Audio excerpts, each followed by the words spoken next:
The Kethvoran alkali flats have a smell unlike anything else in the outer fringe, a flat, white chemical smell, like the inside of an empty battery, like something that used to be water and decided to become rock instead. I had been out on them for 11 days before I found her, and by that point I had stopped noticing the smell entirely. That is the kind of place it was. It erased things.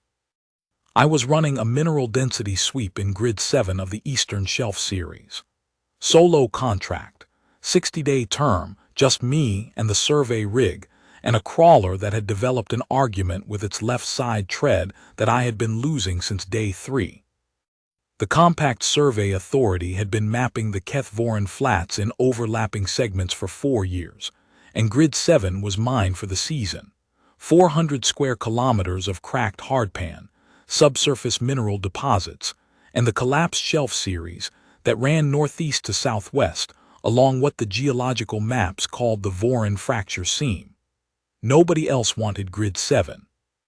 The seismic activity along the fracture seam made the shelf series unstable and the mapping data difficult to interpolate. I had taken it because the rate was good, and because I knew how to work unstable terrain, and because I am, by honest accounting, the kind of person who prefers to be somewhere nobody else is. I had been working the shelf series for 3 days when the seismic event happened.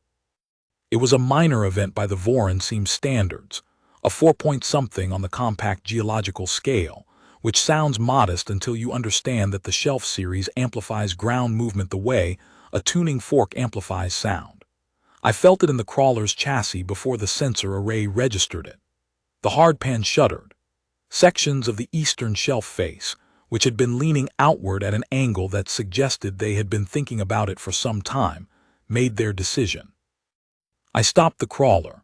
I watched 300 meters of stratified mineral shelf collapse in approximately 8 seconds. The dust cloud rose to 60 meters and hung there in the still air the way dust clouds on alkali flats do, which is to say for a very long time. The sound reached me about 2 seconds after the collapse finished.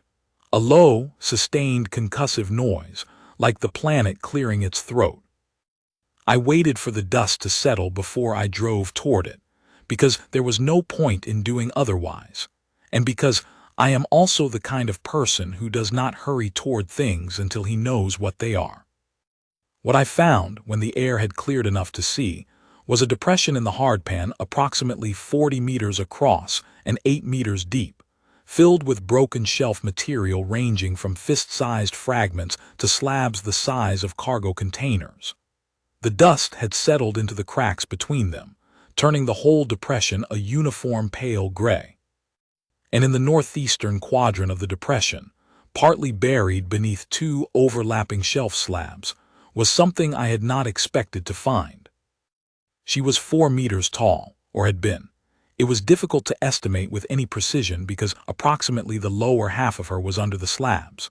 What I could see was a torso that would have required 3 of me standing shoulder to span, covered in what I initially took for thick, ridged leather and subsequently understood was dermis natural armor plating in overlapping segments, the color of old iron with a faint blue-green iridescence where the light caught the surface. Long arms, proportional to the torso, ending in hands with 4 fingers and a structure that looked less like claws and more like the working end of a geological tool. A neck that carried the head at an angle that told me she had lost consciousness and regained it recently, because the angle was the angle of someone who had stopped falling partway through. The head was the thing that stopped me entirely. It was large, obviously, relative to what I was accustomed to. Long-skulled. The facial structure was closer to something I might call a face than a great many species I had encountered in 22 years of outer fringe survey work. 2 eyes, large, positioned forward rather than to the sides, a predator's eyes, built for depth perception rather than field of view. The irises were a color I did not have a word for, somewhere between amber and the specific shade of oxidized copper on the eastern shelf. The eyes were open, and they were looking at me with the focused attention of a being that was in significant pain, and had decided to ignore it while it assessed the new development. I had stopped the crawler about 30 meters from her. I was in the process of calculating the distance and the sight angle and what the sensor array would tell me about atmospheric composition at this range when she spoke. The volume was not what I expected. She was 4 meters of armored biological engineering, and I had half anticipated something that would press against my eardrums like a concussive event. Instead, what she produced was barely louder than conversation, deliberate. I understood later. She was managing her breath expenditure because her lower half was under 800 tons of compressed mineral shelf and breathing was costing her. The language was not compact standard. It was something I had heard fragments of, years ago, at a transit posting on the outer edge of the Velmoreth contested corridor. A low, resonant language with long vowel structures and consonants that seemed to come from the back of the chest cavity rather than the mouth. I did not understand it, but I understood the next thing she said, because she had apparently decided that compact standard was worth attempting, and her version of it was precise in the way that a person speaks a language they learned from documentation rather than conversation, grammatically exact and utterly without inflection. "Keep away," she said. "Your scent brings death." I sat with that for a moment. The crawler's atmospheric sensor had been running its standard sweep since I stopped. I checked it now. The readings were unusual. There was a compound present in the air at this distance that was not present in my baseline data for the Kethvoran Flats. A complex organic compound, present at approximately 6 parts per million at 30 meters, with a gradient that placed the source at the depression. I knew what Velmoreth were. I knew them the way a survey contractor with 22 years on the outer fringe knows the species that have territorial ranges overlapping the zones he works in. From documentation, from briefings, from the general professional wisdom that is passed between people who work alone in places where knowing what something is could be the difference between going home and not. Velmoreth. Large, apex biology, the contested fringe's most consistently solitary territorial species. Capable of complex language and complex reasoning. Not hostile to compact personnel as a rule, but not reliably non-hostile either, and the documentation was consistent on one point. Do not approach a Velmoreth that is in distress. The reason for that, which I had read in the species interaction appendix of my survey brief, and which I had filed as useful professional knowledge without ever expecting to need it, was this. When a Velmoreth sustains significant physical injury, the biological stress response releases a compound through the dermis and the respiratory system simultaneously. A warning compound. It is, in the ecological context of the contested fringe, an extraordinarily effective deterrent. Most fauna in the Velmoreth's range have evolved a hard avoidance response to it. The compound causes acute respiratory distress in small mammals at close range. At very close range, it is lethal. 6 parts per million at 30 meters was below the acute threshold, probably.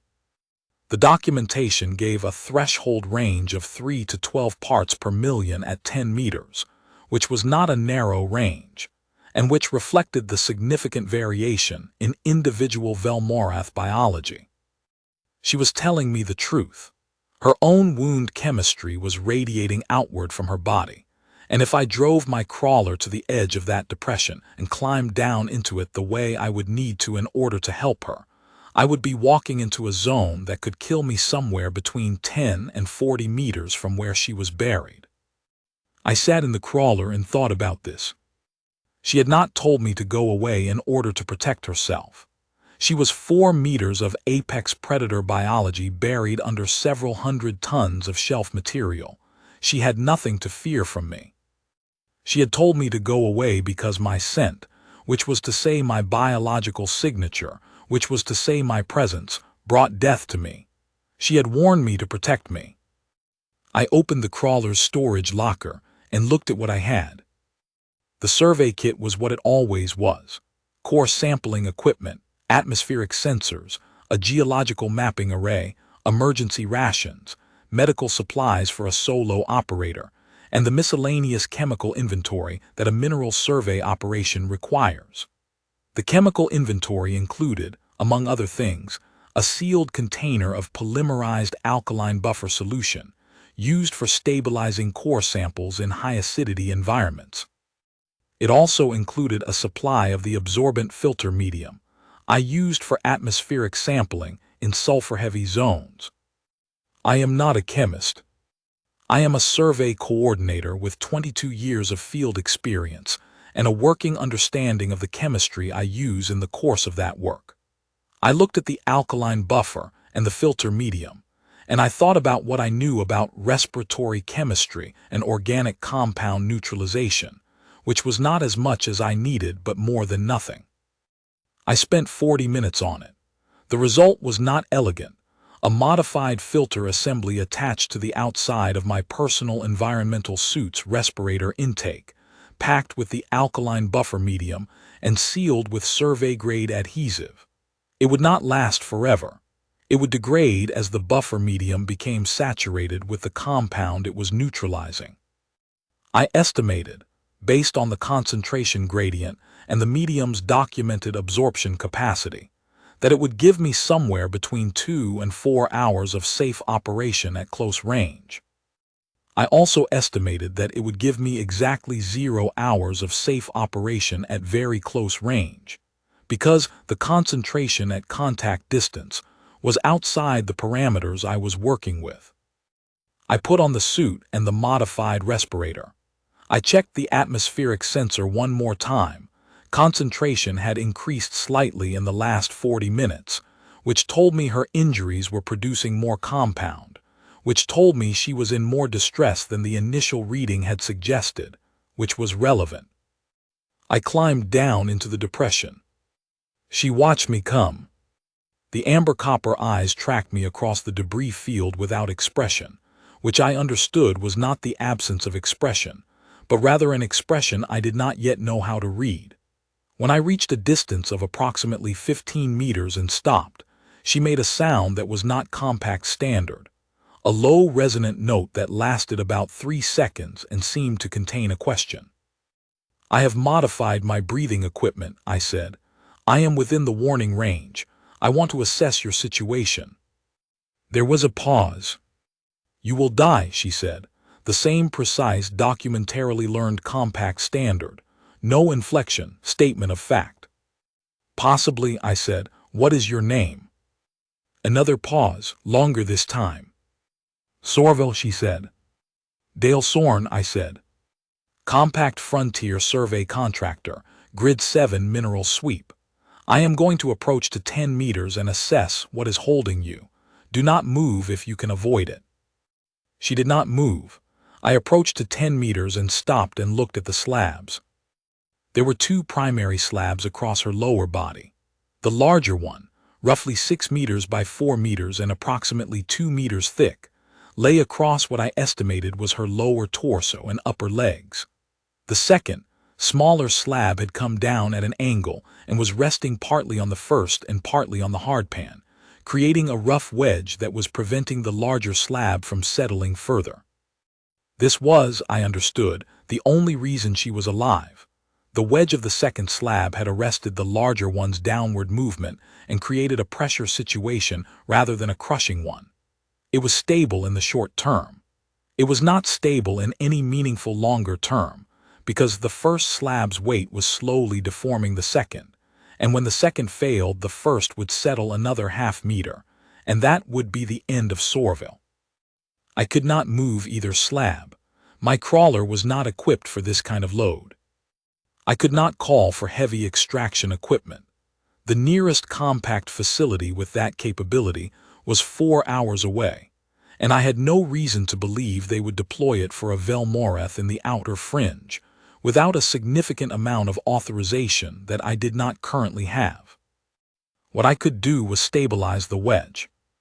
The survey kit carried a hydraulic jack, rated to 12 tons, which I used for stabilizing core sampling equipment on uneven terrain.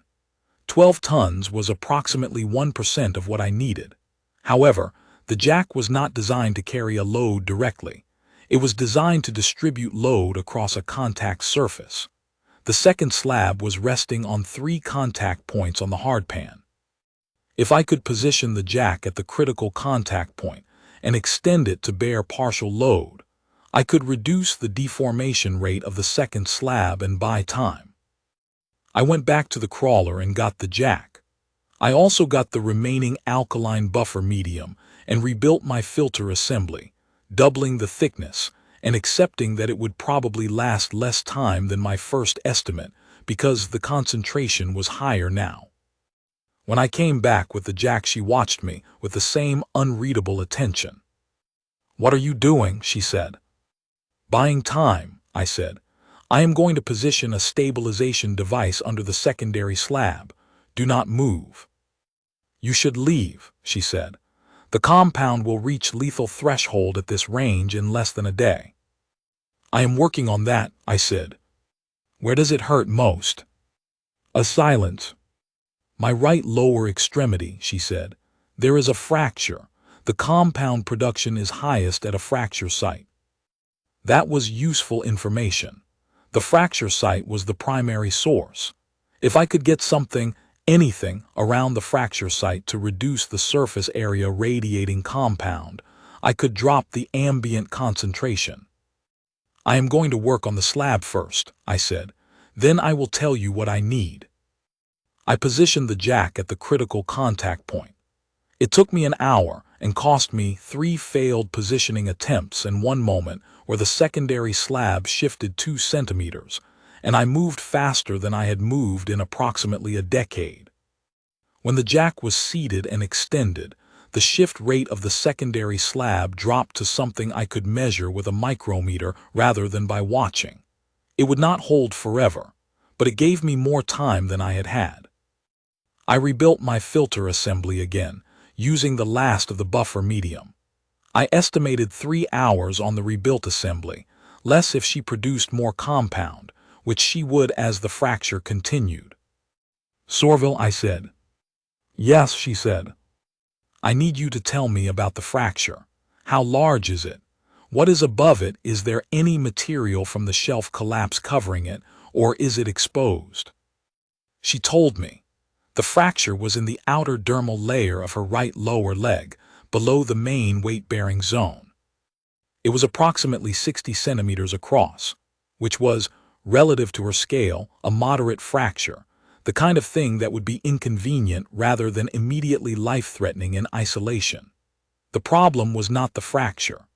The problem was the compound production at the fracture site, which her biology had no mechanism for reducing because the compound was a stress response, and the stress response was continuous as long as the injury and the pressure were present.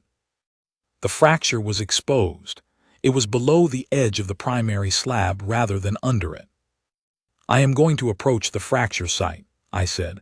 "I want to apply an occlusive seal to the exposed surface. This will reduce the compound output." "You cannot survive at that range," she said.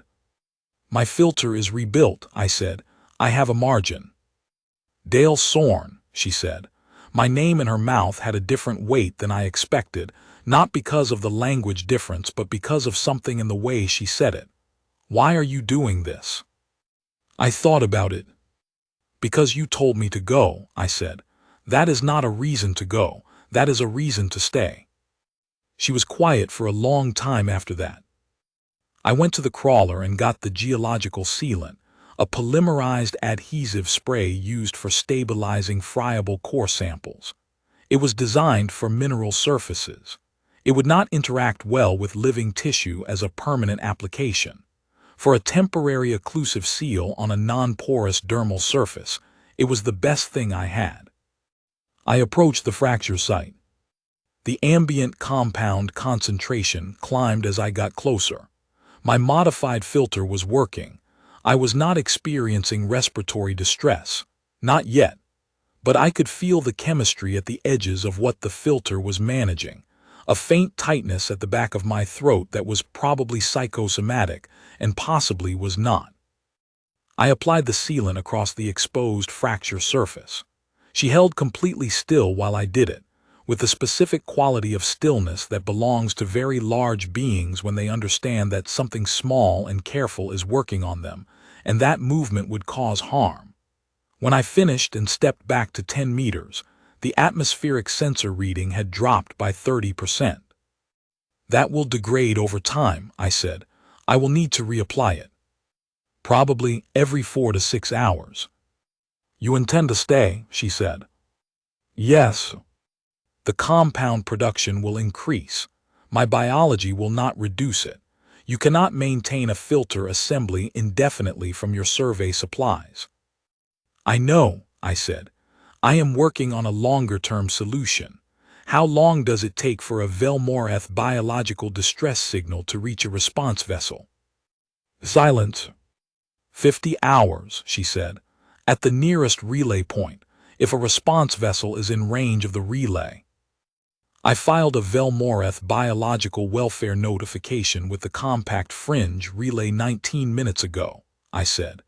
Before I came down into this depression, the relay is 8 hours from here. I included your species designation, your location, and the nature of the situation.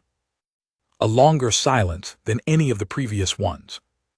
You filed it before you came down, she said. Yes. You came down before you knew whether a response was possible.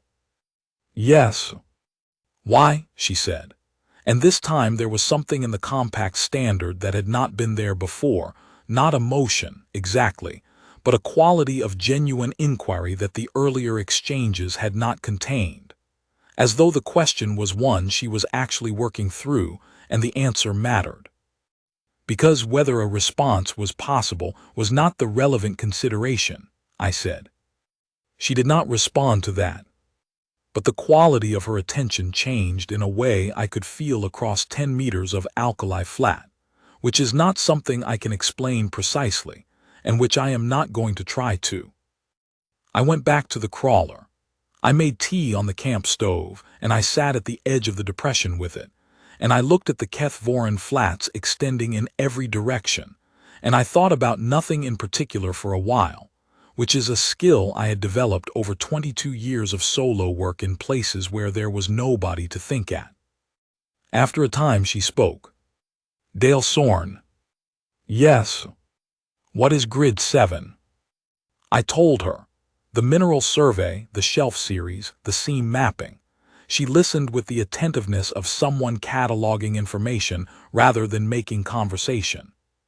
When I finished, she asked a precise question about the seam's geological history, which told me she had some working knowledge of the regional geology, which made sense because the Velmoreth had been territorial in this range for longer than the compact had been mapping it. We talked for 3 hours. I rebuilt my filter assembly twice. The sealant held through the first application cycle, and I reapplied it at the 4-hour mark, and the concentration stayed at a level my modified filter could manage. Around the 14th hour, I noticed that she was speaking more slowly, not losing consciousness. Her eyes remained focused, and her responses remained precise. But the effort of speech was costing her more than it had. The weight is shifting, she said when I asked. The jack is still seated, I said. Yes, but the fracture load is redistributing. It will become more acute over the next cycle. I looked at the jack. It was holding. But she was right. The redistribution she was describing would put more stress on the fracture site, which would increase compound production, which would shorten my filter margin. Sorville, I said, I am going to contact the Compact Fringe Authority and request a biological emergency response. This is a different request from the welfare notification. It carries more weight and a shorter response time. The disadvantage is that it opens a 48-hour asset claim window. She was quiet. Explain the asset claim window, she said. I explained it. The Compact's outer fringe protocols included a provision, Section 14 of the Biological Materials and Organic Asset Code, that allowed registered salvage operators to file a claim on any biological asset designated as non-responsive in the fringe zone. The emergency response request would flag her as a non-responsive biological asset in distress. Any salvage operator within the grid who had a current license could file a claim within 48 hours of the flag. If a claim was filed and not contested, the salvage operator had a legal right to the biological material. She processed this. "I am a person," she said, "not a biological asset." "You are," I said. The relevant question is whether the Section 14 protocol's definition of non-responsive biological asset applies to a sapient being. The compact's legal position on this is ambiguous in the outer fringe. I intend to contest any claim on those grounds. I want you to know the risk before I file. Another silence. "File it," she said. I filed it. 13 hours later, the salvage crawler arrived. I had expected this. The Kethvoran Flats had a registered salvage operation working the Eastern Grid Series. I had seen their marker beacons on the boundary of Grid 6 when I arrived.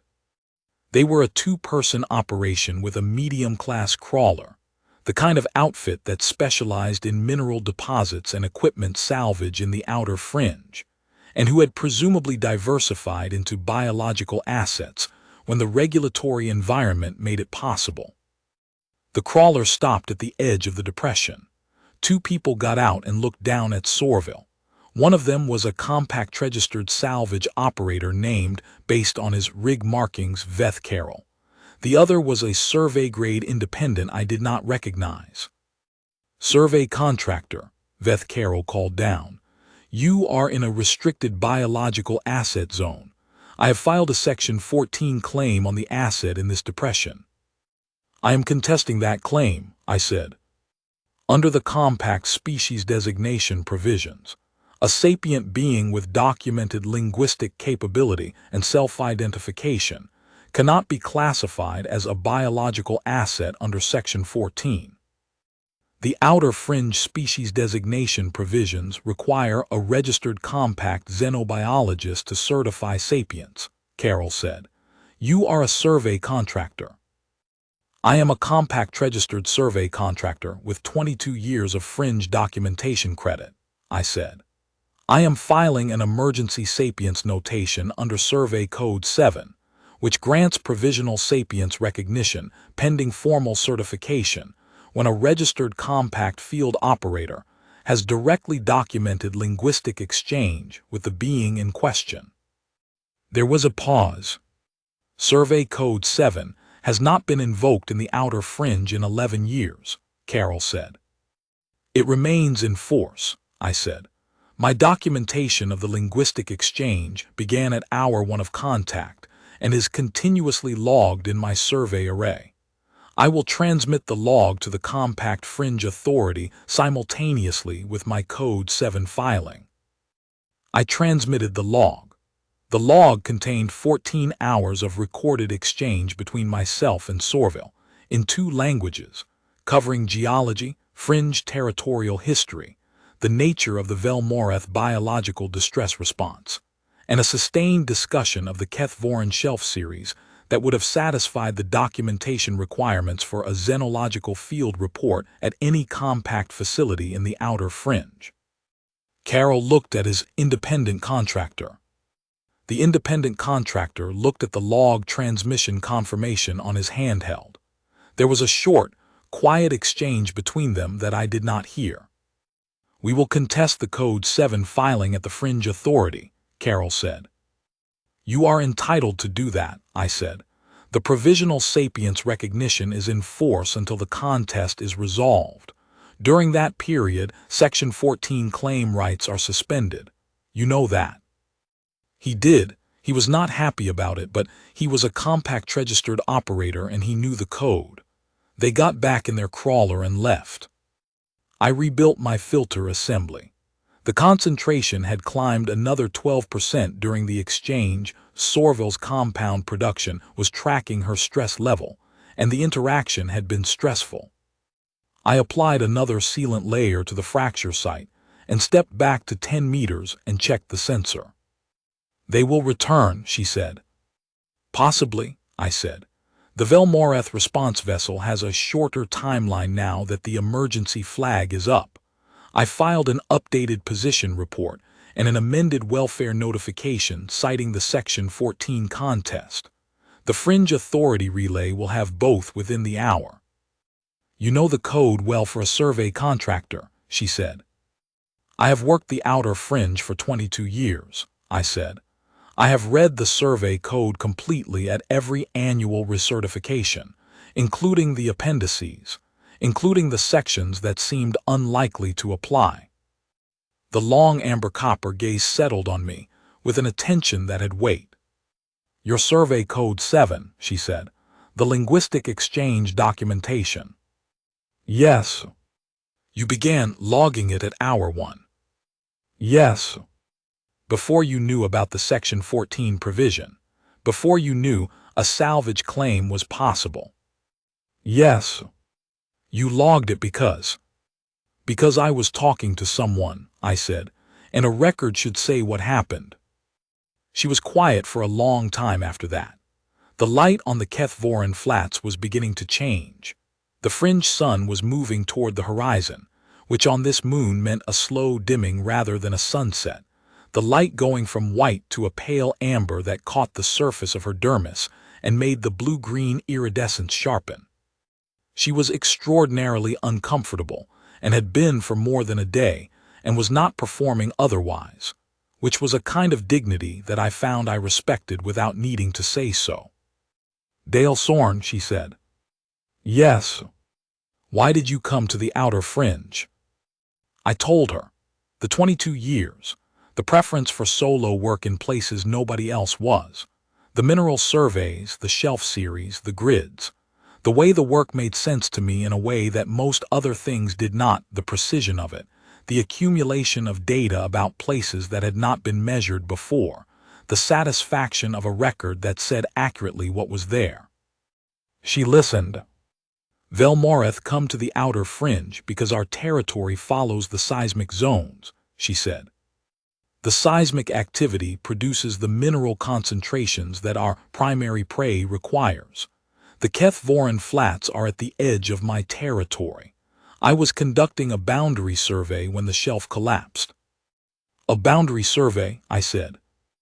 Yes, checking the territorial markers, confirming the seam activity in the eastern grid.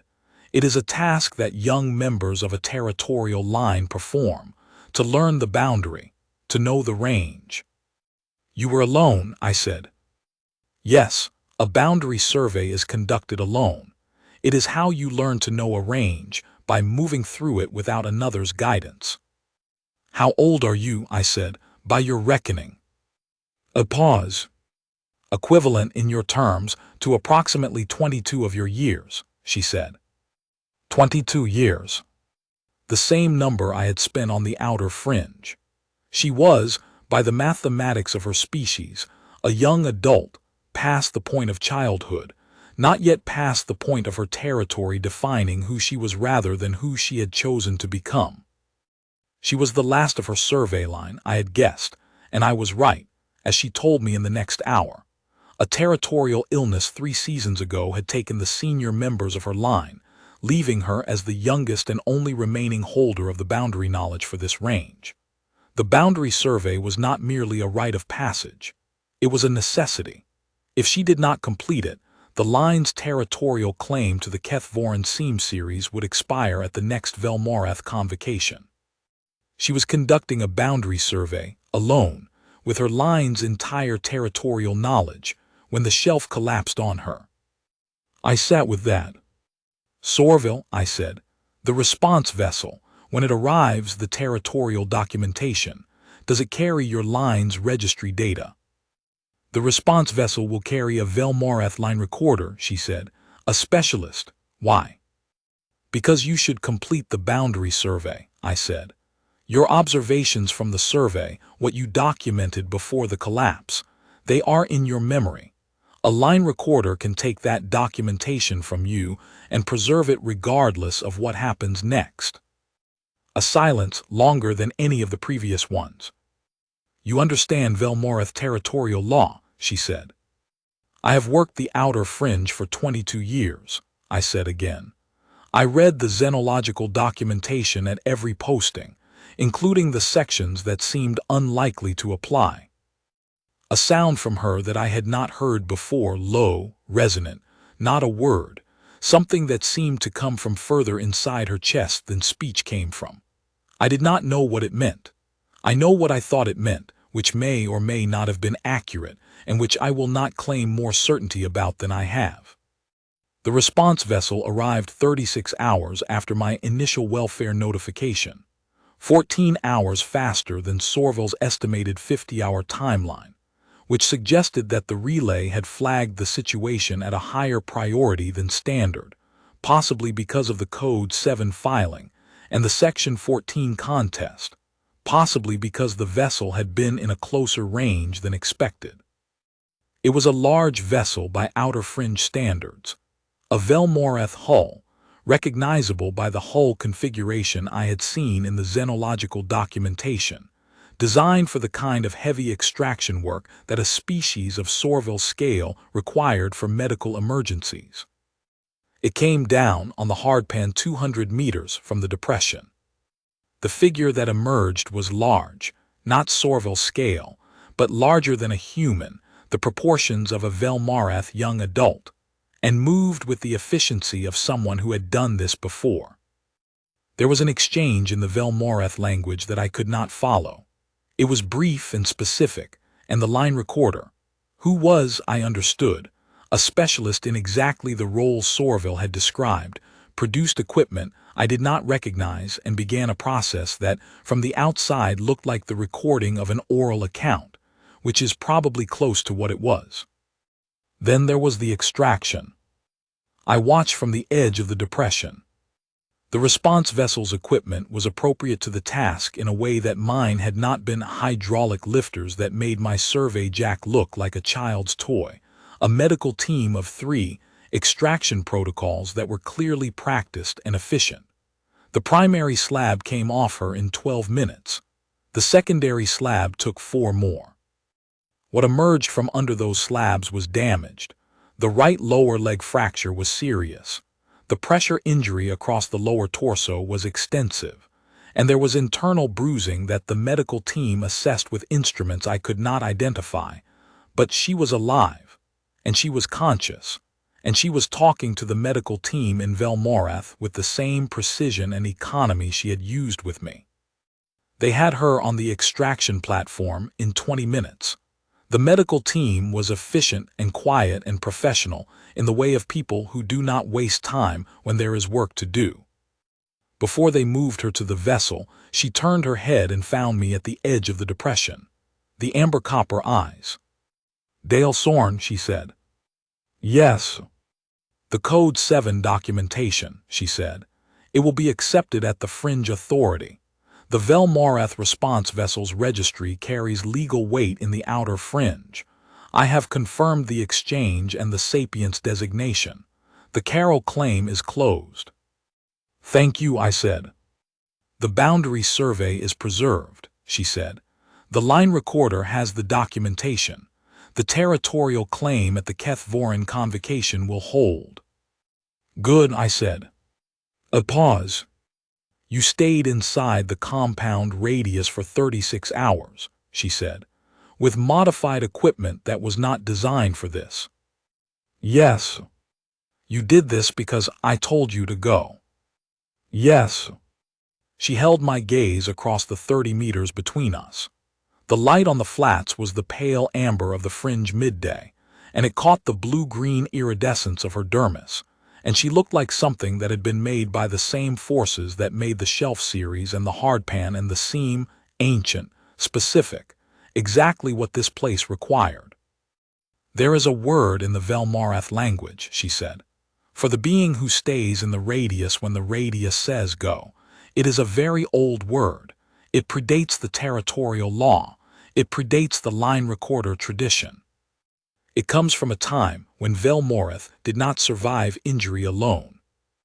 She said the word. It was long, with the resonant chest quality of Velmorath language, and I cannot reproduce it in writing because it does not map to any phonetic notation I know. What does it mean? I said. The closest equivalent in your language, she said, would be the one who knows the radius is wrong. The extraction platform moved. She went with it, and the medical team went with it, and the line recorder went back to the vessel with the documentation of a boundary survey conducted by the last member of a territorial line who had known, before the shelf collapsed, exactly where the edges of her world were. I stood at the edge of the depression for a while after the vessel lifted. The alkali flats extended in every direction. The dust from the vessel's lift settled back onto the hardpan, and the smell of the place, the flat, white chemical smell I had stopped noticing, came back to me, the way smells always come back when something else has been in the air for a long time and is now gone. I went back to the crawler. I rebuilt the survey log for Grid 7, incorporating the revised shelf mapping from the collapse data, which was genuinely useful geological information about the Voron fracture seam. I filed an updated mineral density assessment with the Compact Survey Authority. I filed the complete Code 7 linguistic exchange documentation with the Fringe Authority, along with a notation recommending that the Outer Fringe Biological Asset Protocol be reviewed for its application to Velmorath territorial survey personnel, which I did not expect to go anywhere, but which the record should contain. Then I made tea and sat in the crawler and looked at the flats and thought about nothing in particular for a while. Sorville sent a communication through the Compact Fringe relay 14 months later. It was in Compact Standard, precisely grammatical, without inflection. It informed me that the Keth Voron territorial claim had been confirmed at the Velmorath convocation. It informed me that the fracture had healed. It informed me that the boundary survey of the Eastern Grid series had been completed, by her, the following season, alone, as the protocol required. It included the word she had said at the edge of the depression, spelled out phonetically in compact notation, with a brief note that the line recorder had confirmed the spelling. I added the word to my survey log. Not in a field designed for it, there was no field designed for it. I added it in the notes column of the Grid 7 entry, with the date of the collapse and the date of the communication, and the Compact Standard translation. The one who knows the radius is wrong. I finished the Grid 7 sweep 2 weeks after the extraction, and moved on to Grid 8. Grid 8 was 400 square kilometers of reasonably stable hardpan with minimal seismic activity and no collapsed shelf series. Nobody else wanted it either, for different reasons. I worked it alone, the way I work everything, in a place where there was nobody to think at. The word stays in the log. It will be there when the Survey Authority archives the Grid 7 data, filed alongside the mineral density readings and the seam mapping and the geological event notation for the shelf collapse. It is not the kind of information the Survey Authority is looking for. But a record should say what happened, and this is what happened. I had not been back to Grid 7 since the season ended. The Compact Survey Authority reassigned it the following year to a team of 4 with a heavy crawler and proper seismic monitoring equipment, which was the sensible decision now that the Voron fracture seam data from my season made the zone's instability legible. They would do good work there.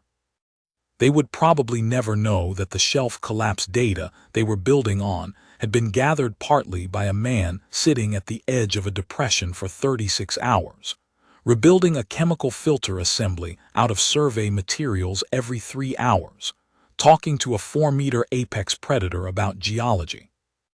That is the nature of a survey record. It contains what can be measured. The rest goes in the notes column, or it does not go anywhere. I have thought about the warning a great deal in the 14 months since. Not the mechanics of it. I understood the mechanics early, the wound chemistry and the dermal release and the gradient at 30 meters. What I have thought about is the specific content of the choice she made. She was in significant pain. She was buried under hundreds of tons of shelf material with a fracture that was producing a lethal chemical bloom. She could not move. She had no means of protecting herself and no means of calling for help. The Velmoreth biological distress signal is passive, a species-level mechanism, not something an individual directs. She was, by any practical assessment, entirely at the mercy of whatever the fringe produced next. And the first thing she did when she saw me was warn me away. Not to protect her territory, not to preserve her advantage, not from any instinct of threat or self-preservation. The warning was for me. The warning was what she had to offer to a small creature that had appeared at the edge of her depression, and she offered it without being asked and before anything else. I have worked the outer fringe for 22 years. I have read more xenological documentation than most survey contractors consider strictly necessary. I have encountered, in that time, a significant number of species whose initial communication with me was some form of territory marking or threat display or competitive signal. That is not a judgment. It is simply what the outer fringe produces. You learn to read it and respond appropriately, and the work continues. I have encountered one species, in 22 years, whose first communication with a strange small creature that appeared unexpectedly in a bad moment was a warning designed to protect the creature from the speaker. I stay in the notes column of Grid 7 for a reason. The alkaline buffer medium, for what it is worth, performed slightly better than my estimate. I got closer to 4.5 hours on each build, which gave me a margin I had not counted on. I did not know that until I ran the chemistry afterward, when I had time to work it out properly. At the time I was operating on the estimate, and the estimate was conservative, which is the right way to operate on an estimate when the failure condition is lethal. Sorville had watched me rebuild the assembly the second time. She had not spoken during the process, but when I looked up, I found her watching with the focused attention she gave to everything I did, the attention of a species that does not waste observation, that registers and files and draws conclusions in the patient way of a being that has had a great deal of time to learn what time is for. "Your equipment was not designed for this," she said. "No," I said. "You modified it."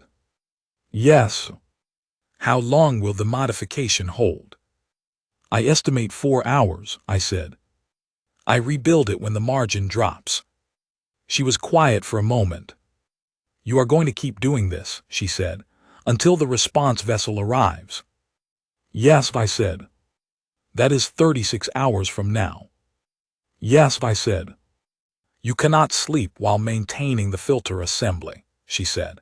"You will need to remain conscious to monitor the saturation and rebuild the medium." "Yes," I said. "Dale Sorn," she said, and the weight my name had in her mouth was still there, still the same weight, still the thing I could not explain. "That is a significant cost to you." "It is," I said.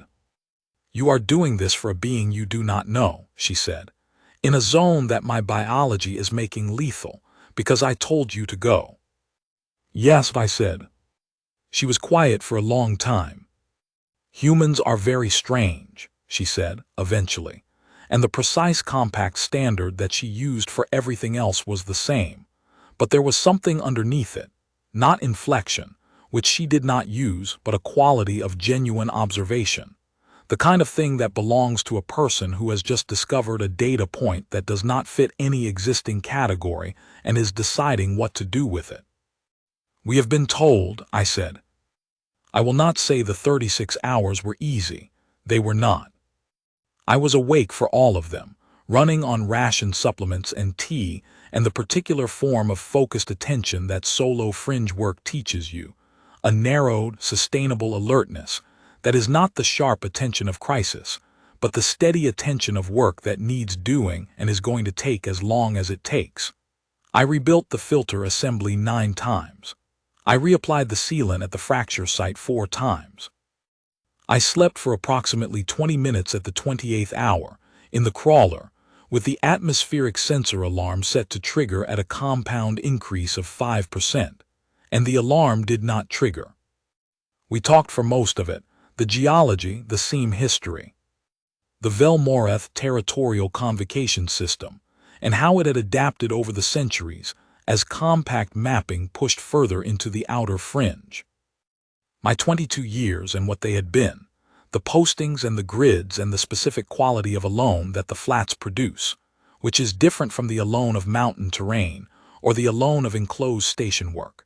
Different in a way I had never been able to explain to anyone who had not experienced it, but which she appeared to understand immediately, which made sense because the Velmoreth territorial survey tradition was, at its core, the practice of knowing a range by moving through it alone. At the 22nd hour, she said, "Tell me about the first grid you mapped." I told her. Grid 1 had been a coastal mineral survey on a temperate border moon, straightforward terrain, a 6-week contract, 22 years old and certain that this was what the rest of my working life was going to look like. The data was clean. The record was accurate. I had stood at the edge of the coastal shelf on the last day of the survey and looked at a sea I had no name for and felt something I also had no name for, which I now understood was the specific satisfaction of a record that said accurately what was there, applied to a place that had not been measured before. "You have been looking for that feeling ever since," she said. "Yes," I said. "So have I," she said. "We call it the seam sense, the knowledge that you know where the edges are." "Yes," I said. The amber light on the flats, the blue-green iridescence of her dermis in that light, the chemical smell, which I had stopped noticing again, the way you stop noticing the smell of anywhere you have spent enough time. A record should say what happened. This is what happened.